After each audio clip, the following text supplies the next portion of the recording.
बच्चों, कनेक्टेड में आपका स्वागत है। बच्चों, आज हम एक बहुत ही रोचक कहानी पढ़ेंगे जिसका नाम है टीटू और चिंकी। यह कहानी डॉक्टर विमल भंडारी द्वारा लिखी गई है। यह कहानी द्वारा लेखक हमें यह शिक्षा देते हैं कि हमें हमेशा मिलजुल कर रहना चाहिए तथा संकट के समय एक दूसरे का साथ देना चाहिए।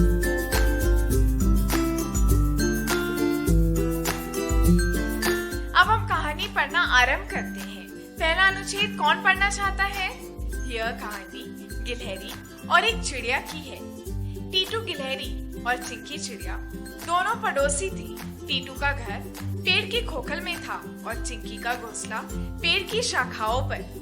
चिंकी जब दाना चुगने जाती तब टीटू सभी बच्चों का ध्यान रखती। दोनों के बच्चे आपस में झगड़ने लगे। टीटू के बच्चों का कहना था कि पेड़ उनका है और चिंकी के बच्चों का मानना था कि पेड़ उनका है। इस तरह लड़ते लड़ते बच्चों में झगड़ा बढ़ गया। टीटू ने बच्चों को समझाने की कोशिश की कि हम पड़ोसी हैं, हमें मिलजुल कर रहना चाहिए, पर बच्चे कुछ समझने को तैयार नहीं थे। टीटू के बच्चे मिंटू ने कहा, किंतु माँ, चिंकी चिड़िया के बच्चे फलों को जूठा कर देते हैं। भला हम जूठे फल क्यों खाए जबकि पेड़ हमारा है?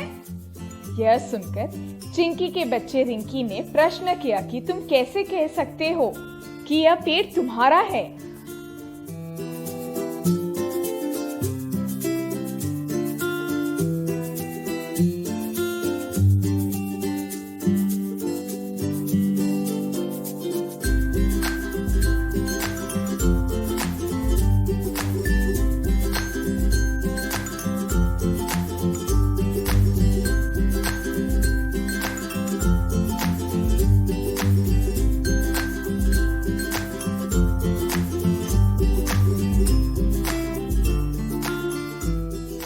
चलो बच्चों, अब हम आगे की कहानी पढ़ते हैं। टीटू के बच्चों ने चिंकी चिड़िया के बच्चों को जवाब देते हुए कहा कि हम पेड़ के तने में रहते हैं। हमारा जन्म इसी खोखल में हुआ। पेड़ का तना हमारा तो शाखाएं भी हमारी, शाखाएं हमारी तो फल भी हमारे। यह सुनकर चिंकी के बच्चे उठकर शाखाओं पर जा बैठे और कहने लगे कि पेड़ हमारा है, इसकी टहनियों पर हमारा बसेरा है, इस पर हमारा नीड़ बना है जिसमें हमने आंखें खोली। हम तुम्हें टहनियों तक नहीं आने देंगे और ना ही इसके फल खाने देंगे। टीटू गिलहरी यह सुनकर बहुत परेशान हो गई। बच्चे लड़ाई पर उतारू थे और एक दूसरे को पेड़ से भगाना चाहते थे।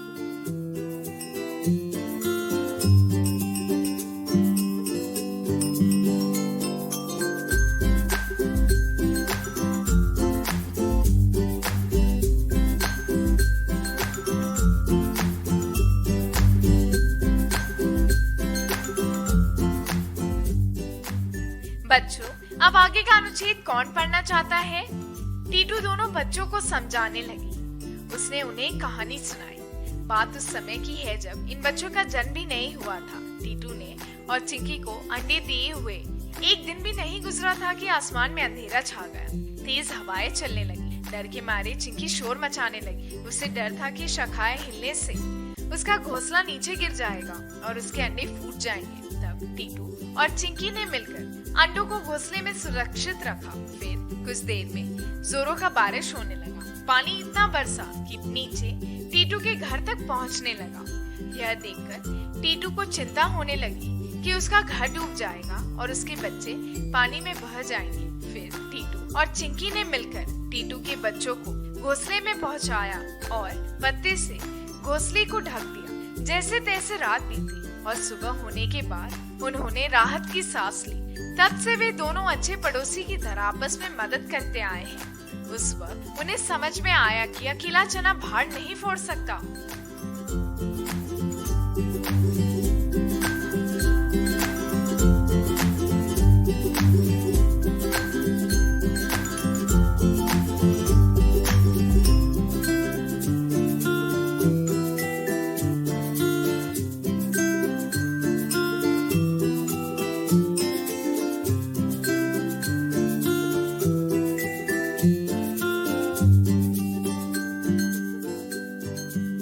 चलो बच्चों, अब आगे की कहानी पढ़ते हैं।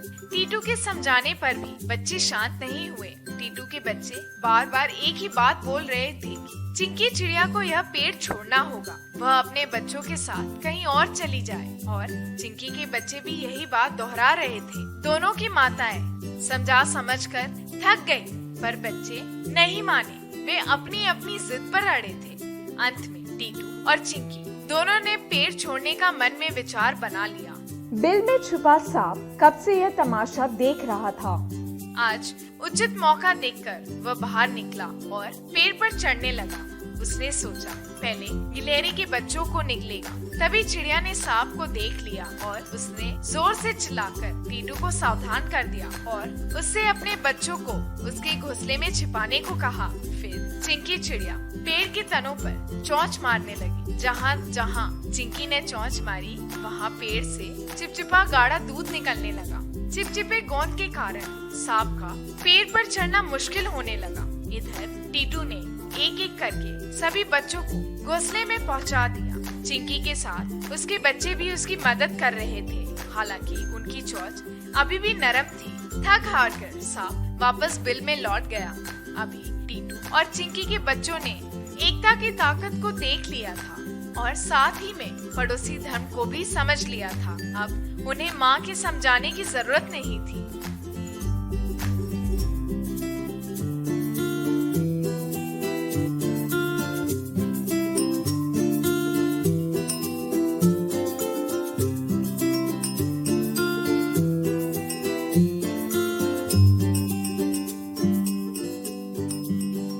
बच्चों, यह पाठ यही समाप्त होता है। अब हम कुछ कठिन शब्दों से वाक्य बनाएंगे।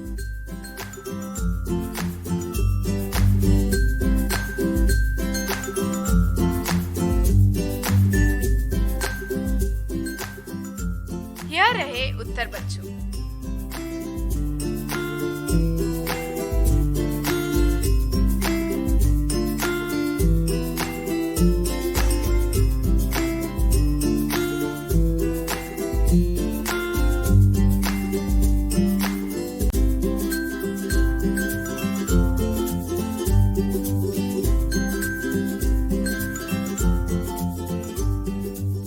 बच्चों, अब हम कुछ प्रश्नोत्तर करेंगे।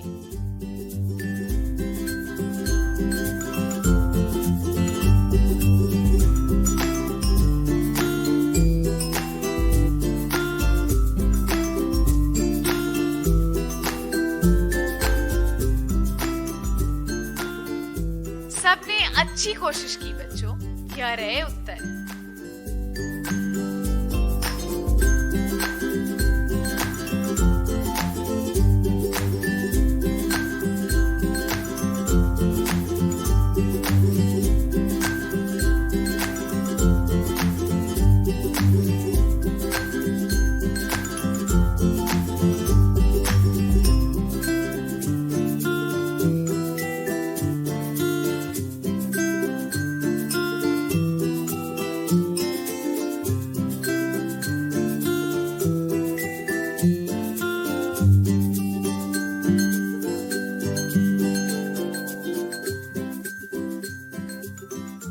बच्चों, अब हम कुछ व्याकरण करेंगे।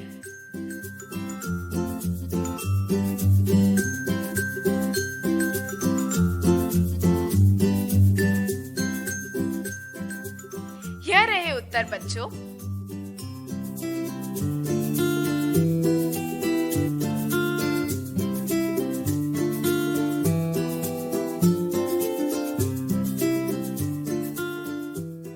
बच्चों, आज का पाठ समाप्त हुआ। आशा है कि आप सबको पसंद आया। धन्यवाद।